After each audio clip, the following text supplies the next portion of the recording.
Hello and welcome to Beyond the Hub, where we talk about everything from sales to marketing to your business as a whole. And today we're going down the video route. So I have got Chris van Praag, or as I will always refer to him, CVP, here today. Thanks for joining, Chris. That's a Just pleasure. take a Thank drink. you. Yeah, I should have thought about that. Yes, yeah, it's a pleasure. Lovely to be here. Good to see you. Now, we obviously know each other because we used to work together. We used to live in the same village, basically. But for anyone who doesn't know who you are and what you do, give us a little brief snippet. Yes, you're right. Yeah, I used to work at Babel Quest for 4 years ago, just at the start of 2020. That was all going on. I am predominantly a salesperson. However, over that 4 year period of working in sales, I make a lot of content, put it out on LinkedIn, which forged me a bit of a kind of side career in content creation. I did content creation full time for Vidyard, where I also was originally a salesperson. And now I'm back into a sort of cross sales content role at Stupid and back in the HubSpot world. So excited to be, back here flying the orange flag. We love that. And the pink flag, orange and pink, because of And the super. pink flag, yeah, So yeah, the reason that absolutely. we are talking today is because you have amassed a really strong following on LinkedIn, primarily with your video content. But like you said, sales is kind of first and foremost. So how do the two marry together? Yeah, I think as a sales rep, the hardest battle often, and certainly it was the battle that I kind of came across, was like being authentic, being seen as like a real human being, because unfortunately we come tarred with a not great brush that we're just, trying to sell stuff to people that don't necessarily need it. It's very thoughtless outreach. There's a lot of bad sales practices out there. So my initial approach was partly I didn't really use LinkedIn before I started in this world. So I was trying to build up kind of, not necessarily build a following, but put content out. And to show that I was a human being, because something that I'd always found was a good trait for me when I used to work in retail sales, was always like my personality. I'd get to know people. And so if you're kind of tarred with a brush of like you're not a nice person, but actually you are a pretty decent person, it's a really hard thing to do. So for me, it was just a way of getting my personality out there. So in terms of where they marry together, it's really an opportunity, especially now as we're all working remotely and we're generating less opportunities face to face. It's a real opportunity for sales reps to show who they are. There's also an opportunity for sales reps to show how their platform, what it is that they're selling, could potentially help people, the types of problems they're solving. So I think of it kind of like a sales rep with a marketing mind, really. I suppose you want to be thinking about how because you're talking about the problems that you're solving. You are solving problems for people. So if you can find a way to communicate that and put it out there on channels like LinkedIn, it opens the door for you to potentially generate leads and opportunities. So they marry together really, really well. I do think more businesses are doing it. Like you mentioned, Vidyard and Superd are really great examples of how they use video content in their whole B2B strategy. But where do people make mistakes when they're trying to do this? Because people get it wrong all the time. Yeah, I think it's just boring. A lot of it's boring. It's better now. It is better now. And brands, it seems over the last 12, 18 months, there's been a push towards brands having their own like media company and being more focused towards creating content that people actually want to consume, rather than, oh, well, we've got, this new feature, let's make a video that explains everything that this video, and it feels like an ad, everything that this feature does, let's just tell people what it does, which is fine if you need an ad and you know exactly where that's going to. It's going to be a very finite people that would benefit from seeing that. So it's great as an explainer if you're in the sales process and you've got a specific video that shows exactly what that feature does.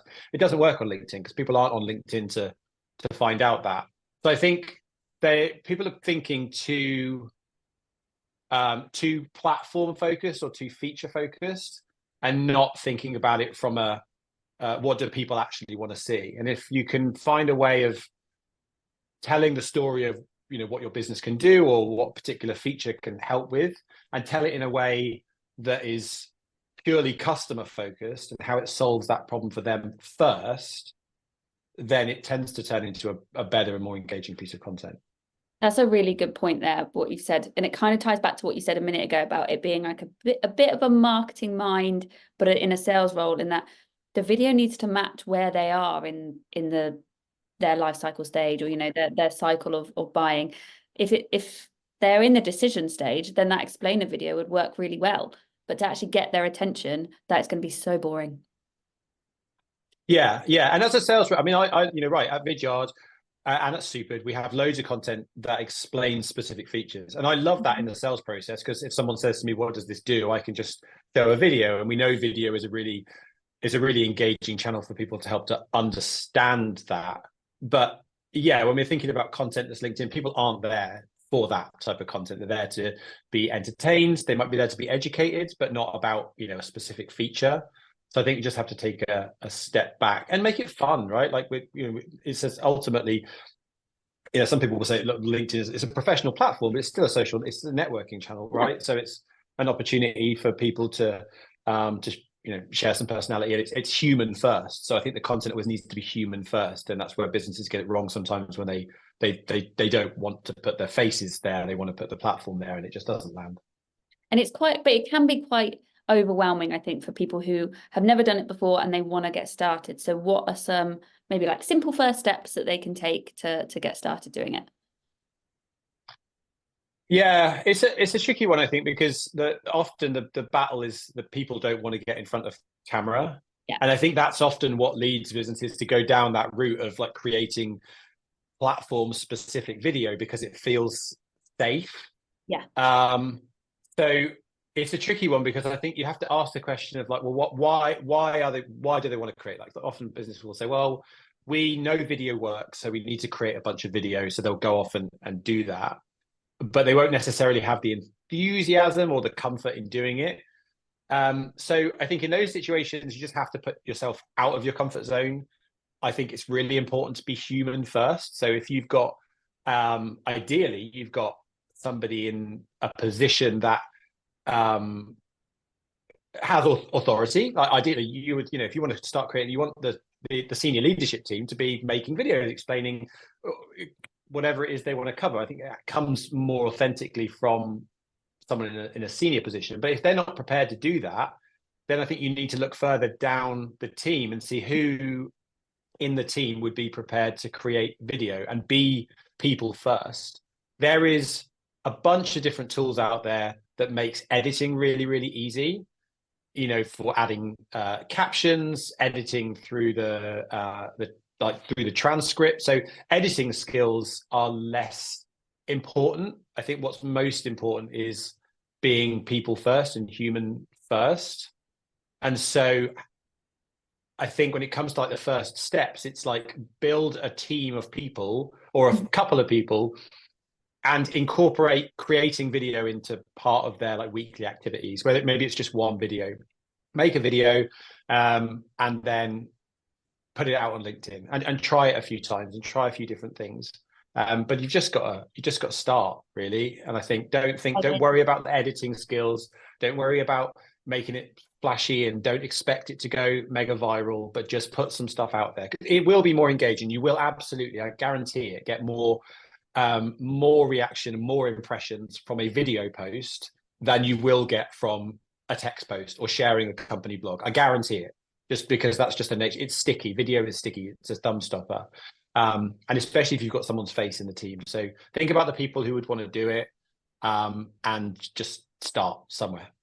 There's a couple of things I want to touch on there that are really good. So you mentioned how it'd be really great if every senior leader in every business was doing this, but they're not. And I think one of the main problems is time, that people, and even when it gets to, you know, a sales rep, like their time is precious. Everyone's time is precious. So how can they get started when they're worried about that? How can they make it quick? Yeah, it feels like it's a bit of a paradox, because on the one hand, they'll say, and that's why I sort of said earlier, like, need to really think about why it is they want to create it, because if they truly see the value in what video could potentially do and they really want to give it a go, then you find the time. You either just stop something else, you know, make the time for it. It's not something that you can just squeeze in and just hope for the best. So I do think it's important to actually, advocate for it, make sure it is actually part of a thing. If you're going to give it to somebody in the team, and I'll exclude the SLT from that for a moment, then give them the authority to go off and do that and make a video. When it comes to senior leadership team, it might be harder, I appreciate, for them to be able just to kind of down tools on something. So there are, as I said, very, very quick editing tools. There are some brilliant AI tools out there, and I can name a few if it's helpful, but where they can talk to camera for 15 minutes about some key topics. You could just start about, and I would say try and avoid it being about specifically about the platform, problems that they're solving, specific customer stories that have been particularly good, their general thoughts on talking points and topics. They could record for 10-15 minutes, and you could throw it into a tool like Capsule, which is great for editing, or Opus Clip, which is completely AI led, and that will spit out a bunch of just short form video clips that can be used. So I think you've got to commit to it and make some time, but B, don't worry about it being super, professional. Yeah. Use some of the tools that are out there and commit, half an hour to get those people that you want on camera, find the time to do it, and take it from there. So you mentioned Capsule and Opus, and I have used Opus before as well, and I really like that one. If for anyone that doesn't know, it looks through your transcript, and it looks at what they think the AI thinks is like the most interesting points, and then puts it into like 30-second clips or whatever. Haven't used Capsule, so I'd like to hear your thoughts on that, and then any other tools that you think people should be aware about. So Opus is a good one to try because it's free. It's not perfect. It says you'll get 20 clips, you might get 5 or 10, but it's literally almost zero lift. It's recorded 30-minute video and upload it and wait and do something else while it does it, and it creates it. So it's almost zero lift. Capsule is more of an editing tool. It uses a lot of great AI features to do things like improve the audio quality. But importantly, it's edit via the transcript rather than actually using any kind of timeline editing, which is great because you just literally look at the transcript, cut out all the bits where you said the wrong thing. It'll automatically reduce any pause points, all the ums, ahs, everything like that. Automatically add captions and do it. So, you can edit a really, really good, 1 or 2 minute long video in 20 minutes. It's really, really straightforward. And then there's tools like CapCut. Some people might have familiarity with CapCut if they've used like TikTok, for example, because those two are associated, if they've edited in there. But that's just a very basic like timeline editing tool. And then even things like I started with iMovie because it's free on a Mac. I started using that. So it doesn't take a lot to just kind of have, get a free tool. I think DaVinci Resolve is also free if you're a PC user. So there's tools out there that you can just get started with and start playing around with it and things. And yeah, if you're looking to kind of get better at the actual editing side, you might have to treat it a bit like a second hobby as opposed to in your work time, because that could take some time if you want to start learning iMovie or learning, DaVinci. But yeah, that's for a separate thing. But if you just want to start playing around with stuff, yeah, Capsule, Opus, they're a good place to start.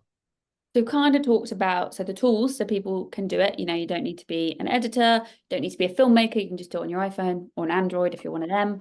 And you talked about the cultural side where at work, it needs to become part of your B2B strategy and your culture in order to get this going. But what about inspiration? Because your videos, and I'm going to link a load of my favorite down in the show notes and things, because they are so engaging and they are like spit out your tea funny.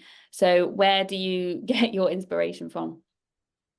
I get my inspiration just from outside of B2B, to be honest. I follow a lot of like YouTube creators. I do watch a lot of TikTok. I am on TikTok a lot. I create TikToks for Apollo, so I spend a lot of time on there. So a lot of my inspiration comes from outside of B2B, and then often if I see something that I really like, my brain starts ticking like, what what could I, could I create a version of this as a B2B kind of type? And we're not talking, beat for beat, just steal of it, but like the idea of it. Mhm. So I think in terms of like the pacing and things, a lot of my videos now is kind of me talking to myself, which was a bit of an odd one 4 years ago, but now that's just kind of the lifeblood of TikTok. So just like scripting stuff. So I'll sometimes have an idea and I'll just noodle on it for a bit and it'll just sit in I've got this sort of note with just a load of just random thoughts that pop into my head whenever I'm out or if I'm watching something or I see a clip or whatever. And then I'll noodle on it and I'll just like have suddenly one of those things will be like take me and I'll just like I need to make that one now and then I'll just sort of run with it. So there's no real kind of methods to the madness, really. I would say I'm just constantly I'm a big fan of content. I like consuming like pop culture and entertainment, and I love all that side of stuff. So for me, it's a bit of a sort of personal passion. So and then my brain's always just kind of ticking over of like I'd love to create that. So it's kind of constantly on, I suppose. But for other folks who don't kind of consume that kind of content, but they probably do consume TV content, or they'll see content on LinkedIn that they like, that can also be a great inspiration, right? Like there's no, I don't really think there's such a thing as a completely new idea. So if you see video content, even if it's the style that you like, that's a really good basis, I think, to kind of work from. If you see it, if you're a B2B brand and you see another brand creating something, maybe it's the type of captions, maybe it's the orientation of the video, maybe it's the way it's cutting to B-roll, whatever it might be, you could use that as a basis and then take that as your sort of template and take that and run with it. So be inspired by other folks and then don't be afraid to kind of put your own spin on it and see what comes out. I share a story. When I first started at Babel Quest, I started making video and I kind of started making stuff that I felt like I should produce. I was creating all this kind of like thought leadery, like me kind of walking through case studies. It just wasn't me, but it was kind of the content that I thought I was supposed to make. And it did okay because it was video, but it didn't really feel like me. And it was only when I started making stuff that I was just like, I'm just going to lean into what I like, which was more around the humor and the fun side, because it was my passion. That was when my videos started to get a lot better and I started to get a lot more traction. So I would, be true to yourself as well, just like stuff that you like, stuff that inspires you, and take that and run with it. I love that. And I love that you've linked it back to like other platforms like TikTok and things, because as not even as consumers, but just in our social network, pretty much, every millennial, every Gen Z has got TikTok or watches Reels or whatever. And there are so many trends on there that can be brought over to B2B. And personally, when I see a business hop on a trend that was just, normal people trend, I love it. Like that's what engages me. And I think sometimes B2B feels like they can't show much of their personality, and you've kind of mentioned it already, but how can they stop it from feeling so dry and forced? Because sometimes it does look like they're jumping on a bandwagon. Yeah, it's a tricky one, especially with things like trends, because obviously it depends on the business. And understandably, we might have hopefully some really, enthusiastic folks listening or watching who want to do that, and they'll go with all the enthusiasm to make that, and then it'll get to the folks that need to approve it. Mm-hmm. And they'll not have as enthusiastic, and it might feel like it's going to be brand damaging, which I would always kind of push back on. But I can understand they've got, trying to protect the way that they think the brand should be viewed online. And if you're a consumer of TikTok and you see some of these massive brands out there, you'll see that like their brand on TikTok will look very different to how their brand looks on LinkedIn. Like Ryanair, for example, or Duolingo. I love Ryanair. Brilliant. That's such a good example. Yeah, brilliant. And they completely embraced what that channel, the type of content that channel needs. But I think you do need that kind of, you need that enthusiasm from all parts, because if you're trying to jump on a trend and you create a video and then it goes and it needs to be approved, then it needs to be approved, then it needs to be approved, before it's dead. Before it goes out 2 weeks later after the trend. So that's a very specific TikTok thing. But there does need to be a level of trust, I suppose, from those involved that it is going to be good for the brand. And that's a harder thing, and that's going to be unique to each unique to each business. But things are shifting away from a very kind of stuffier B2B branded into a more human-led, fun, consumers we know are out there, they are making their own buying decisions before they come to sales, which we've known for a long time. So that brand memorability is really important. So I think if you do make something that's memorable, even if it is a bit of fun and a bit silly and maybe nothing to do with what it is that your business or your brand does, but you're memorable, people have a greater chance of coming back. But I think the business has to be all in and has to be able to, support those that are going to be creating it, because creativity is, it could be squashed quite easily, I suppose.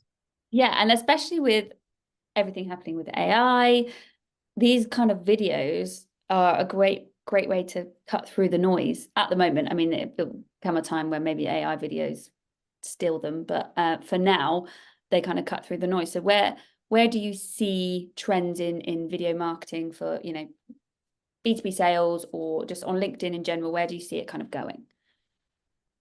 Yeah, I think it's still human first. And I think there are a lot of great uses for AI, but we're not. And I've seen some really interesting videos that AI have created that I've watched all the way through, and I find it absolutely fascinating. But it's made by AI, yeah.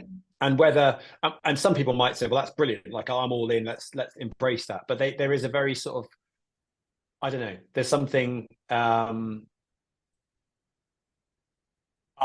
unfamiliar about it. It doesn't feel quite right. Kind of gives me the ick a little bit, and that will get better. So I think like the trends are absolutely like media companies, brands producing media for the sake of media to generate audiences at top of funnel.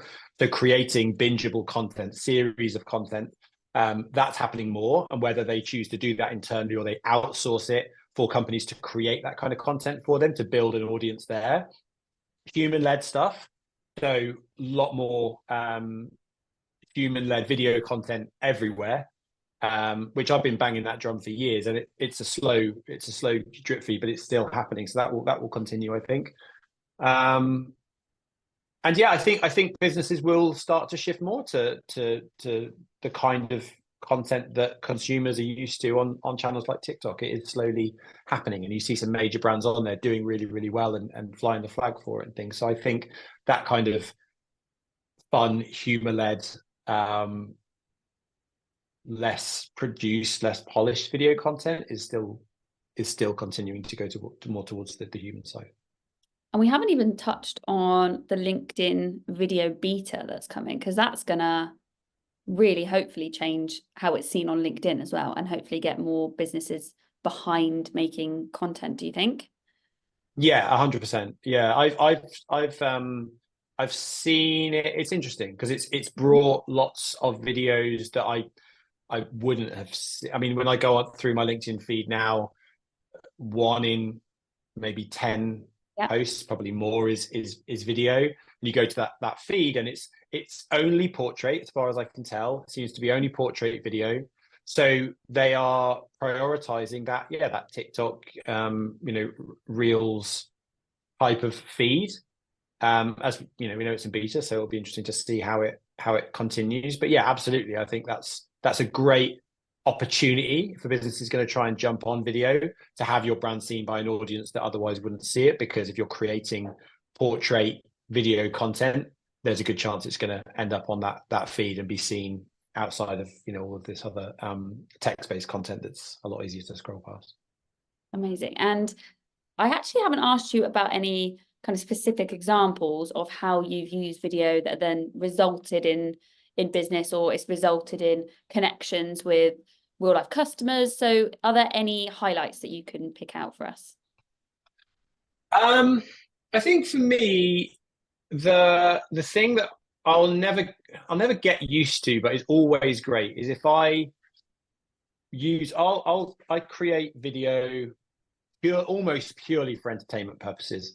At least 75-80% of the videos I create are just for entertainment purposes that speak to my ICP, right? That's always my goal. And then separately, I will just prospect the normal way I will prospect. So I'll be sending voice notes and I'll be sending actual, like, videos, not funny videos, but videos to potential prospects, connecting with them almost entirely through LinkedIn, a little bit of cold email, but almost all of my prospecting is through LinkedIn.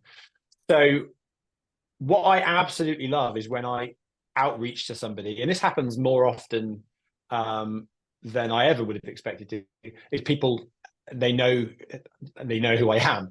And that's just the absolute best as a sales rep. It's just the absolute best when you just say, hey, you'll reach out. I'll either be first degree connected with them, or even better, like they follow me. And I'm like, then I go to connect with them and they already follow my account. It blows my mind. So I'll connect with them and they're like, oh, hey, Chris, thanks so much for connecting. I'm like, no worries. I'm about to potentially pitch you. Is that cool? And they're like, yeah, great, go for it. And I'm just like, that just makes everything. And it's it's a testament to, I guess it was my intention, but it's when it actually kind of comes into fruition. So that happens more often than not. I'm able to generate quite a lot of opportunities for Supered. Historically, I was creating lots of opportunities for Vidyard. So I think having like a video first mentality has helped to be able to like generate opportunities, but also makes it really easy when you're just creating other types of more educational content through the sales funnel and things. I've always made lots of videos through as part of my work at Vidyard, but even when I was at Babel Quest. So making video, getting more familiar and stuff with it, that's always been a great experience for me, and being good at video and being confident on camera. So anyone that's making videos for LinkedIn, it's going to make those other videos a lot easier as well. Yeah, that makes complete sense. And you've kind of mentioned the tools already, but are there any like resources that you would recommend, like any video courses or YouTube channels or books or anything like that, or other influencers to follow? Yeah, I'm entirely like self-taught, and I'm not a video editor. I've never claimed to be a video editor. I can edit videos, but I don't do stuff with graphics or anything that's too flashy. I can use a green screen. Everything that I've learned and every video that I've ever made has just been, I know what I want to make, and so I've worked out how to do it. So in terms of that, and I've had people DM me all the time. They're like, oh, I saw you made this, like I want to make something similar, like how do you do it? And I think sometimes people get sort of stopped by the process. I don't know how to do it, so it's going to be too tricky, so I won't bother. Whereas I've always been like, if I don't know how to do it, I'll work it out. So I found green screen's a good example. I wasn't quite sure how best to use a green screen, so you'll just Google it and there'll be a YouTube video where someone will explain that. So absolutely 100% YouTube is the best like go-to. I would have an idea in mind and then try and like solve the problems after. And it probably happens for folks like building stuff in HubSpot. How do I do this? I'll go and work out how to do it. I'll find the answer for it. So like you would with anything. So, kind of solve those problems as you go. YouTube is a great place. If people do want to learn on a more like structured way, I have very, very plainly, but I used a website called Skillshare, which is about £100 a year. And it basically gives you access to a bunch of tutorials for stuff like Final Cut and Adobe Premiere. And I did use it a little bit, but for me, it's just not the best way to learn. But I think if folks do want to learn on a more kind of structured basis from absolute scratch to being an absolute like video pro, Skillshare is a really good bet. And then follow people to follow. There's some great video creators if they want to follow similar stuff to me. Tom Boston, Will Aitken, Todd Clowser, Travis Tyler, Obey Durrani. Those are a good place to start. Rob Jones creates some great HubSpot content, brilliant HubSpot content. Love Rob. Who am I missing? Hopefully not. We'll end there. Amazing. I will. Sorry to anyone I missed. No, I'm sure there'll be loads. So I'll link all of those accounts as well in the show notes. But if you do think of anyone else, Chris, let me know and I'll add them as well. But I think that was all of my questions. So that has been super interesting. And it's great as somebody who doesn't use video that much as well. I mean, I'm literally filming right now, but other than this, I don't use video that much. It's been really interesting. And now I'm feeling quite motivated to go and try myself. So for anybody listening on a podcast, wherever you get your podcast, make sure to subscribe. And for anyone on any other channels, put any questions down below, and I'll link all of CVP's social accounts so you can go and have a follow as well. But thank you, Chris. It's been really great. Pleasure. Great. Amazing. Thanks so much.